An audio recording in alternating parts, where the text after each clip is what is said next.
Thomas Tweed, seniman grafis asal London, menggunakan kaki palsu khusus agar bisa berjalan dengan 4 kaki. Gagasan menjadi kambing itu muncul ketika pria berusia 34 tahun itu menjaga anjing kerabatnya yang tampak gembira dan bahagia berada di dunia ini.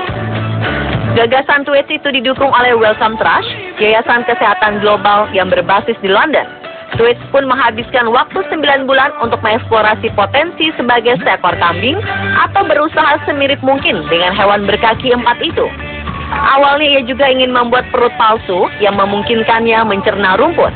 Namun ide itu harus dibatalkan lantaran bisa mengganggu kesehatannya.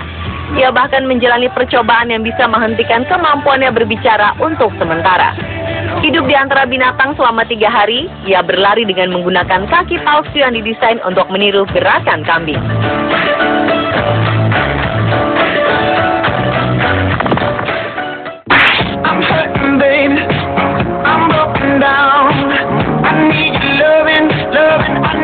Pasangan suami istri Mandy dan Gary Jones ini menghabiskan waktu bersama mereka dengan gaya hidup tahun 50-an.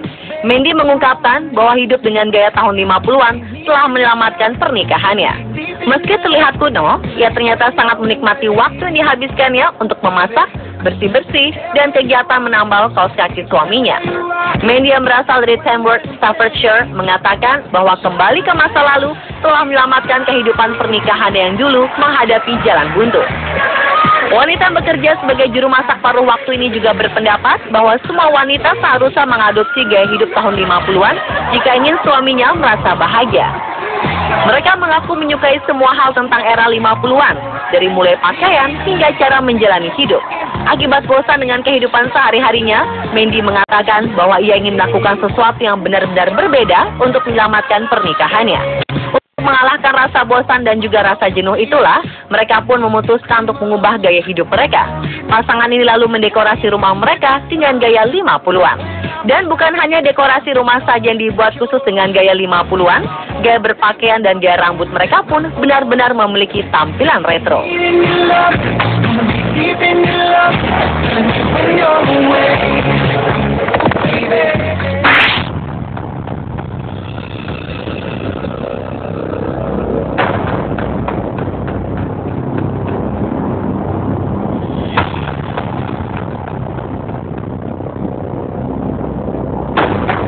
Bagi orang yang memiliki rutinitas pekerjaan yang monoton, pasti gampang bosan dengan apa yang dikerjakannya. Dan akhirnya meminta teman untuk sekedar memberikan semangat untuk mengusir segala kebosanan tersebut.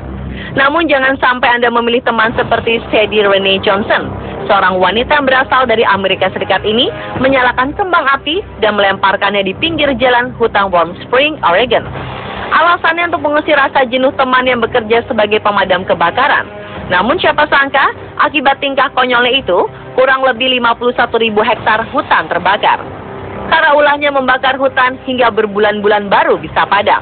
Johnson terkena vonis dari pengadilan dengan ancaman hukuman 5 tahun penjara dan denda setara 2,9 miliar rupiah.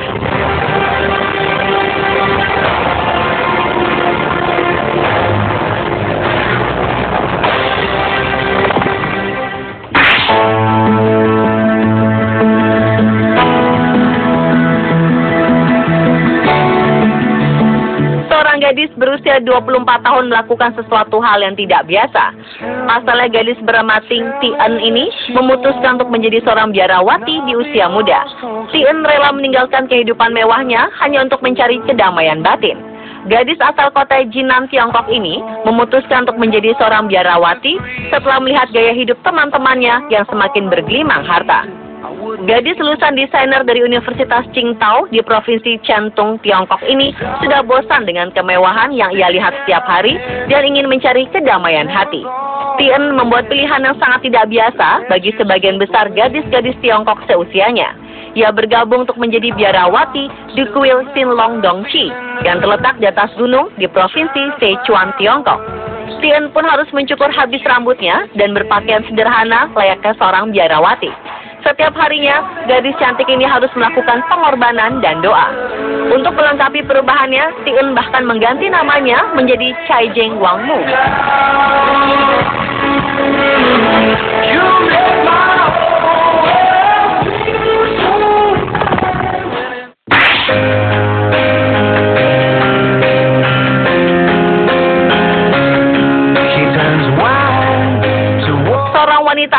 Grace merasa bosan hidup menyendiri, lalu melakukan pernikahan dengan dirinya sendiri. Ini adalah kali pertama di Inggris seseorang menikahi dirinya sendiri. Tak tanggung-tanggung, Grace Gelder bahkan membuat sebuah acara lamaran di sebuah taman di Inggris yang dihadiri oleh 50 orang. Dalam prosesi tersebut, Gelder melamar dirinya sendiri. Pernikahan pun digelar di pedesaan Devon, 372 km di sebelah tenggara ibu kota London. Tamu undangan rata-rata sahabat dan keluarga dekatnya hadir dalam acara tersebut, lengkap dengan baju pengantin yang dipakai Grace. Ada pula jamuan makan, hiburan, hingga ritual melempar bunga, persis seperti perayaan pernikahan lainnya. Saat masuk momen mencium pasangan, Grace memilih untuk mengecup kaca. Setelah 6 tahun hidup menyendiri, nampaknya ia sudah terlalu mencintai dirinya sendiri, sehingga sangat sulit untuk mulai membuka hubungan dengan orang lain. Menurut Gelder, setelah dirinya menyatakan akan menikahi diri sendiri, banyak komentar miring muncul. Salah satu komentar tersebut adalah bahwa Gelder terlalu narsis. Pernikahan yang berlangsung di awal tahun lalu tersebut memang tidak tercatat di catatan sipil Inggris. Namun Gelder menyebut dirinya tetap bahagia karena saat ini dirinya adalah seorang wanita yang sudah menikah. She's my best friend, she's standing right beside me. I waited my whole life for somebody to find me.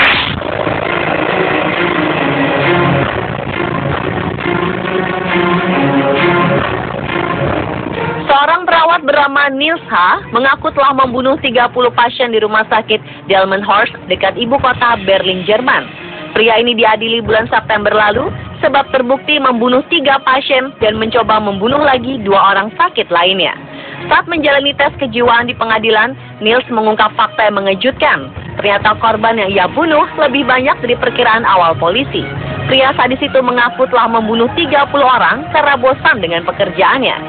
Selain itu, ia juga ingin mempraktekkan kemampuan resusitasi atau pacu jantung manual yang biasanya dikuasai oleh para medis. Niels merasa sangat mahir melakukan resusitasi sehingga puas jika pasien yang ia tangani hampir mati bisa kembali sadar. Menurut psikiater, saat ini Niels merasa sangat malu pada ulah bejatnya tersebut. Kepada psikiater, Niels mengaku memberikan pasien, terutama yang sakit jantung, obat dengan dosis yang mematikan.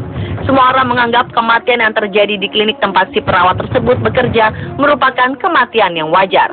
Mereka merasa para perawat sudah berusaha keras untuk merawat keluarga atau orang lain yang sakit di klinik tersebut, sampai akhirnya terbongkarnya kasus ini.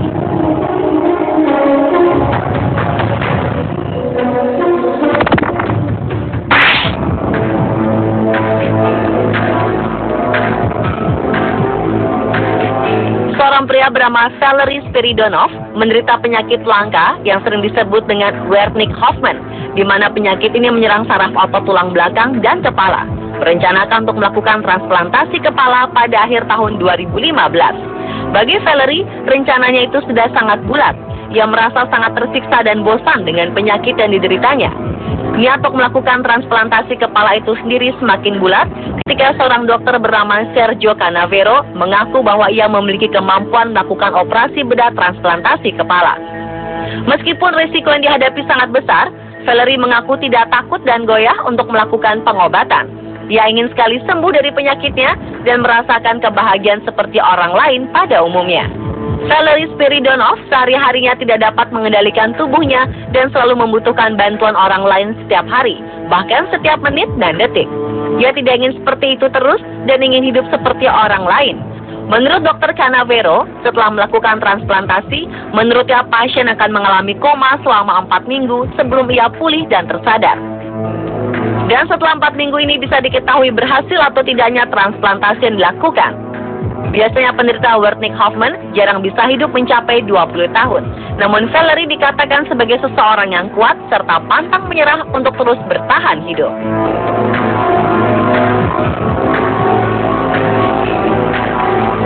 Dan pemirsa, telah ketujuh aksi aneh usir bosan.